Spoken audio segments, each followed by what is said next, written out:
వికారాబాద్ జిల్లా బొమ్రాజ్పేట మండలం తుంకిమెట్లలో కాంట్రాక్టర్ నిర్లక్ష్యం కారణంగా ఫుట్పాత్ పనులు ఆగిపోయాయి.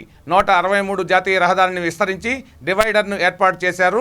ఫుట్పాత్ పనులు మొదలుపెట్టి కొంతవరకు చేసి వదిలేశారు. ఈ నేపథ్యంలో 2019లో అప్పటి కలెక్టర్, రెవెన్యూ, మండల అధికారులకు స్థానికులు వినతిపత్రం సమర్పించారు. అయినప్పటికీ ఫలితం లేకపోయింది.